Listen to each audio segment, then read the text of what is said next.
Primeira leitura da Parashá de Trumá, e disse Hashem para Moshe para dizer para o povo: fale para o Bnei Israel, eles vão pegar para mim uma Trumá, uma doação de todo homem que seu coração quer doar, peguem a minha Trumá, a minha doação, li para mim, ou seja, lishmi, para o meu nome, com a minha intenção de dar para Hashem. A palavra Trumá quer dizer separar. A gente separa do nosso dinheiro uma parte para Deus, a gente reserva para Hashem e com isso a gente eleva todo o dinheiro. E devendo libô, linguagem de doação, ou seja, de ter boa vontade de querer ajudar, de querer doar.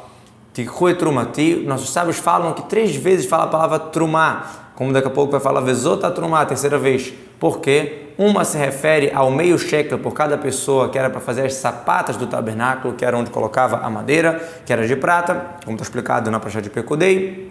Uma era também meio shekel para as caixas do público, que era para o Korban Tzibur, para comprar os sacrifícios feitos todo dia pelo público. E a outra doação seria o que cada um quer dar desses 13 materiais que estão citados aqui. Se a gente for olhar direitinho, para cada coisa do mexicano precisava desses 13 materiais aqui, né? Cada material era designado para alguma coisa.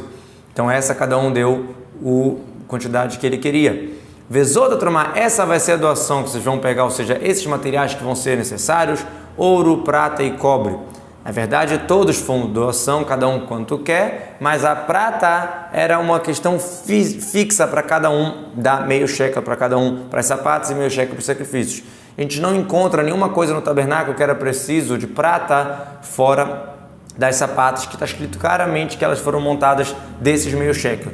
Se as pessoas doaram prata, então o resto da prata foi usada para utensílios, para enfeites, não era extremamente necessário, vamos chamar assim.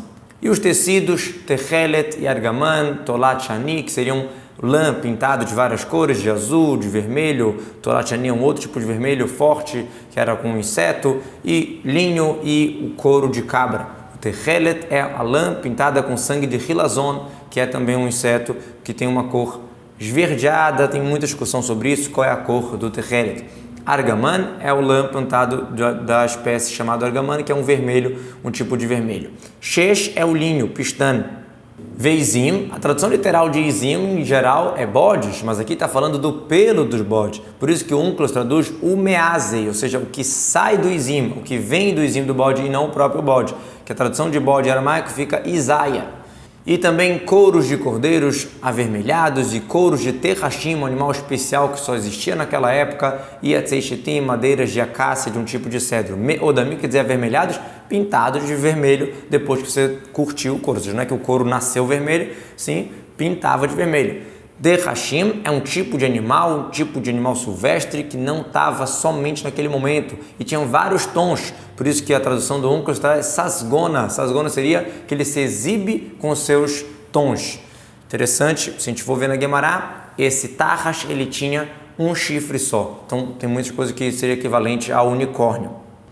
Vatzei Shittim, da onde eles tinham madeiras de cedro, de acácia no meio do deserto, explicou Rabi Tanhuma, Yaakov Avinu já viu no Ruach HaKodesh que o povo de Israel ia construir o tabernáculo e já trouxe cedros para o Egito, e eles plantaram lá e mandou eles levá-lo, quando eles saíram do Egito, eles levaram aqueles cedros também.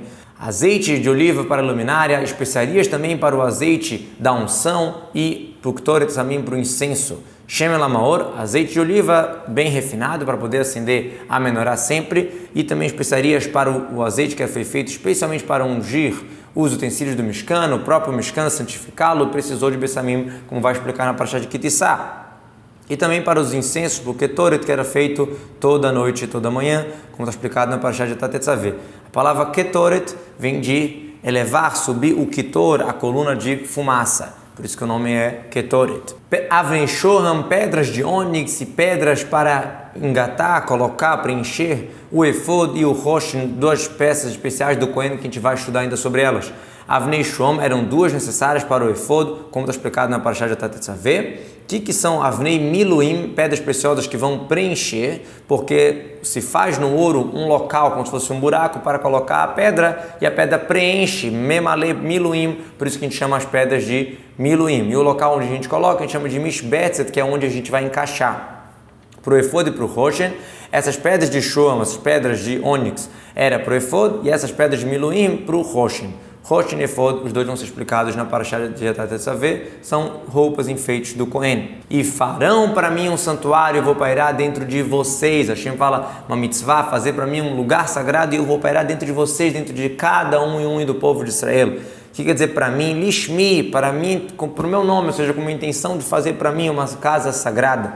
De acordo com tudo que eu estou mostrando para você, todo o desenho, a construção do Mishkan e todos os seus utensílios, assim vocês devem fazer, ou seja, exatamente como eu estou pedindo para fazer. Como eu estou te mostrando aqui a construção do Mishkan, ou seja, está ligado ao que a gente falou antes. Façam para mim um santuário como? Da mesma maneira que eu estou mostrando agora para você como tem que fazer. E assim também vocês devem fazer para todas as gerações, ou seja, se por acaso a menorá ou algum outro utensílio perder, estragar, você vai fazer de novo igualzinho eu estou ordenando, estou mostrando para você. Ou quando vocês foram fazer para mim o Beit HaMikdash, que é a casa eterna, que o Mishkan foi tabernáculo, foi provisório, vão fazer a mesa, a menorá, o quior para lavar a mão, tudo isso que Shlomo HaMelech fez, ele fez igualando ao que está escrito aqui. Se esse passuco não tivesse conectado ao passuco anterior, então não deveria estar escrito Vechen Tasu e assim, sim deveria estar escrito Ken, porque está falando e assim, falando igual, eu estou mandando vocês fazerem agora o tabernáculo, assim também vocês vão fazer no futuro. Então está conectado ao que a gente falou antes. Façam um santuário para mim, como? Da maneira como eu estou mostrando para vocês, e façam assim também, sempre que precisar ser feito para o Beit HaMikdash, façam dessa maneira. Então não está falando só do tabernáculo original. E o primeiro utensílio citado é a arca sagrada, que representa o ponto mais sagrado do tabernáculo. Façam para mim a arca sagrada de madeira de cedro, 2 amot e meia de comprimento, 1 amá e meia de largura e 1 amá e meia de altura. Amá é daqui até a ponta do dedo, que é um cúbito em português. Façam uma arca igual aquelas arcas, aquelas caixas que a gente tem sem pé, né? Como se fosse um baú, como um argaz, que é chamado screen las, que ele assenta, ele é apoiado na sua própria base, é um baú. A gente sabe que tinham 3, né? Como a gente já vai ver na continuação. Você vai envolvê-lo com ouro puro de dentro e de fora, você vai fazer uma coroa de ouro em volta. Como é que a gente vai envolver ele? Não é folhar ele de ouro, e sim 3 arcas Betzalel, que era o homem que tinha especialidade e qualidade para fazer os utensílios, ele fez 2 de ouro e 1 de madeira. E essas paredes, uma era um pouco menor do que a outra, as paredes com a base. Então ele pegou a de madeira, botou dentro da de ouro, e botou a de ouro que era menor ainda, e botou dentro da de madeira, ficou fechado de ouro por dentro e por fora, e um pouquinho da madeira que estava aparecendo aqui, da espessura da arca, do baú que é de madeira, era coberto com a tampa. Zeres arrava uma coroa em volta na sua borda, né, na arca externa, e essa borda ela subia um pouco mais do capórete do que a tampa, um pouquinho acima. Então, quando você colocava o capórete, a tampa da arca sagrada, essa coroinha ficava um pouco acima, representando a coroa da Torá. Afinal, o que fica na arca sagrada? As tábuas da lei e o Sefer Torá. Tem discussão se o Sefer ficava dentro ou do lado de fora, mas de qualquer jeito ficava ali próximo. E você vai fundir nesse baú, nessa arca sagrada, 4 anéis, argolas de ouro. Você vai colocar nos 4 cantos, e 2 anéis você vai colocar de um lado e 2 de um outro, que é exatamente para passar as varas. A palavra veatzak é a linguagem de atahá, que é fundir, né? Soldar ali, né? Um pedaço de fazer o anel.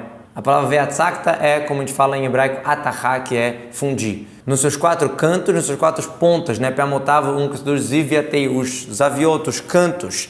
Nesses cantos superiores, próximo da tampa, se colocava ali 2 anéis, 2 de cada lado, com as varas colocadas ali. Então, no comprimento da arca, era o que separava entre as 2 varas. São 2 amot e meio, que é o comprimento da arca, com as varas de cada lado. Exatamente para ter espaço para ter um ser humano aqui, outra pessoa ali, outro ser humano aqui, outro ali, 4 pessoas carregando com a arca no meio. Assim está explicado na Gemara de Menachot. 2 você vai fazer de um lado, não está falando de mais 2, está explicando. Essas 4 que eu falei, você deve colocar 2 de um lado e 2 de outro. Isso está escrito ustei e 2, esse vav ele está a mais. Muitas vezes na Torá escreve isso, você podia explicar dessa maneira. Olha, 2 desses 4 bote de um lado. Tzaló quer dizer o seu lado, tzidô em hebraico. Você vai fazer varas de cedro e você vai folhar elas de ouro. Badei são motot, são varas. E você vai trazer essas varas nas argolas, nos lados da arca, para carregar a arca através dessas varas. E tem uma obrigação dessas varas estarem ali nas argolas, dentro dos anéis, não podem sair de lá. Leolam, para sempre. Ficou ali, colocou, construiu, não pode mais tirar nunca. Por isso que a ponta da vara era um pouco mais grossa para não escapar, se por algum motivo escorregasse, alguma coisa assim, a ponta era mais grossa para não sair da argola. Você vai colocar dentro dessa arca o testemunho que eu vou te dar. El Haron para a arca seria como falar na arca. Qual o testemunho? A Torá, que ela é a testemunha entre Hashem e vocês, o povo de Israel, que eu mandei vocês as mitzvot que estão escritas nela.